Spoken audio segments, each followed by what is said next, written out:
Bismillahirrahmanirrahim. Assalamualaikum warahmatullahi wabarakatuh. Alhamdulillah hari ini kedatangan sahabat. Masya Allah. Kang Adnan Fatro. Siap, Kang Lihat El. ini, ototnya lihat nih. Ahli bela diri. Alhamdulillah. Jauh-jauh dari Bogor datang ke Bandung. Ada agenda, terus silaturahim ke sini. Masya Allah. Kita ngobrol tentang banyak hal.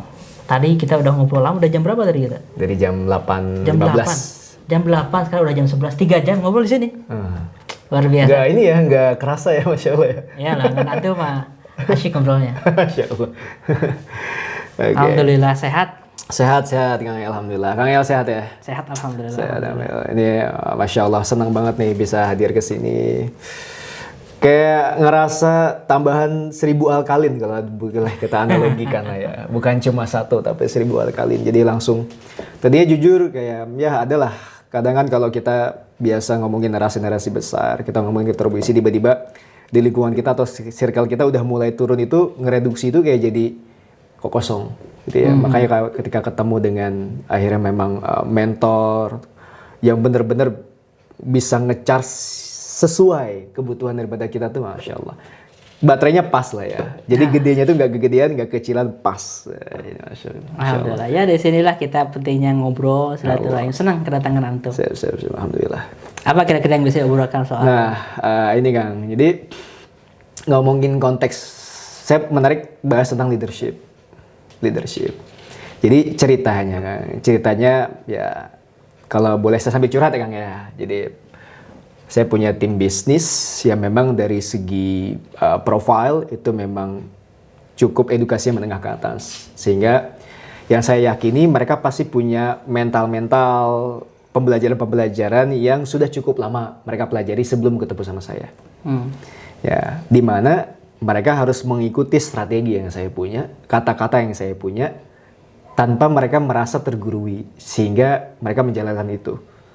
Nah, ada tips nggak Kang dari Siroh yang bagaimana akhirnya Rasulullah SAW gitu ya, mungkin melihat akhirnya orang-orang yang beliau ajak yang secara kapasitas itu mungkin dari segi harta atau mungkin dari segi jabatan segala macam itu lebih hebat katakanlah mungkin gitu ya. Bagaimana akhirnya Rasulullah mengkondisikan itu, atau mungkin dari dari tabiin ya, atau mungkin dari leader-leader Muslim di masa lampau yang punya konteks yang sama dengan saya, Kang. Mohon Masya Allah. dikeluarkan ilmunya.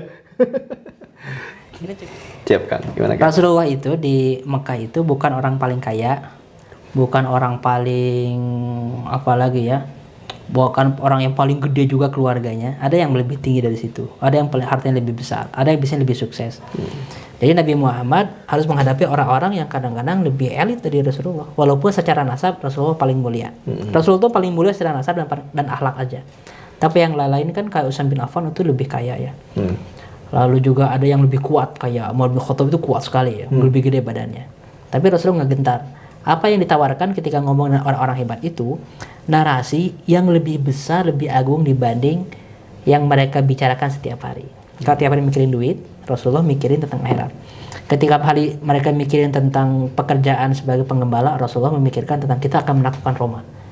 Jadi tabiatnya dan kalau kita ngomong dengan orang, selama kita berbicara dengan ide yang lebih gede, orang akan ikut nanti. Kalau mimpi hidup dia itu lebih kecil dibanding apa yang kita bicarakan, dia akan kayak kemakan si ide besar itu, si mimpi dia itu. Dan Rasulullah yang dibicarakan dengan orang-orang itu, dengan para sahabat itu, mimpi besar yang sahabat itu nggak kepikiran. Sehingga setiap orang yang berinteraksi dengan Nabi itu langsung tertarik, how do I improve myself? How do I reach that dream? Gimana saya mengejar mimpi-mimpi besar itu? Bayangin ya, para sahabat Rasulullah itu sudah menjadi pengusaha besar di Mekah. Setelah itu mimpi ini nggak ada seberapa nih usaha-usaha di Mekah ini, karena kita bisa menginspirasi dunia. Gimana juga nggak main blowing gitu. Umar bin Khattab itu sudah menjadi diplomat, jubir dan juga duta besarnya Quraisy. Tapi ketika ketemu dengan Nabi Muhammad, ngomongnya bukan duta besar Quraisy, menjadi jubirnya Islam bagi umat manusia. Abu Bakar As-Siddiq itu sudah jadi tokoh terhormat, ahli sejarah, ahli politik. Itu orang yang penting. Tapi ketika bertemu dengan Nabi Muhammad, di-upgrade, dia menjadi pemimpin umat manusia, menjadi khalifah kan. Lalu Bilal bin Rabah misalnya, orang sederhana. Orang sederhana pun di-upgrade mimpinya oleh Rasulullah. Yang asalnya budak, menjadi sahabat Rasulullah, menjadi pejuang ahli Badar. Di akhir hayatnya Bilal bin Rabah itu menjadi gubernur.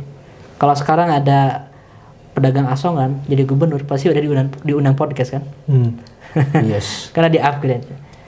Khalid bin Walid, orang penting, pejabat dan juga tokoh militer. Tapi dia digunakan hanya untuk perang-perang kampung di Mekah. Ketika ketemu Nabi Muhammad SAW, dia ditugaskan untuk perang-perang besar. Dia menjadi penakluk perang Yarmuk nanti. Amr bin As itu disebutnya itu si cerdik licik dari Arab, Dahyatul Arab, orang yang sangat jenius itu. Tapi ya level Mekah aja. Ketika ketemu Nabi Muhammad, dialah yang memimpin perang Zatul Salasil. Dialah yang di-upgrade mimpinya menjadi penakluk Oman, Bahrain, Palestina, dan Mesir. Nah, itu kira-kira ya. Jadi manusia itu begitu mimpinya di-upgrade dengan diskusi kita, they will follow you. Yang kedua tipsnya terakhir, Nabi Muhammad berdiskusi dengan orang itu di sisi yang orang lain itu nggak punya keunggulan.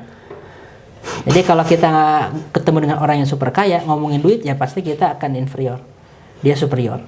Maka obrolkan hal-hal yang memang dia nggak punya. Umumnya kesehatan, keseimbangan hidup, keluarga misalnya, yang mereka berantakan, kita ngomongin tentang visi keluarga yang baik, atau tentang visi akhirat yang dia nggak kepikiran. Apalagi kalau ketemu dengan muslim, bicarakan hal-hal yang dia akan menghadapinya di padang mahsyar ketika dia nyadar, you lead them. Gitu kira-kira cara Rasulullah SAW. Masya Allah. Siap Kang. Nuhun. Langsung, sepertinya saya akan langsung implementasiin itu. Insya Allah. Saya langsung ketemu tim nih insya Allah. Saya chat dulu, terus kita bakal ngobrolin itu. Terima kasih Kang Adan sudah hadir. Sama-sama Kang, Masya Allah. 3 jam ngobrol dengan Allah. Kurang. Ini hanya endingnya aja. Nuhun Kang Adan ya. Sampai ketemu lagi dan ditunggu lagi di Bandung. Semoga Allah sehatkan fisiknya, keluarganya dimudahkan urusannya, Masya Allah. Semoga cita-cita baik semuanya Allah izinkan dan jadikan sebagai amalan baik kita di akhirat. Amin. Jazakumullah. Terima kasih kawan-kawan semua. Sampai ketemu dalam video-video berikutnya. Assalamualaikum warahmatullahi wabarakatuh. Assalamualaikum.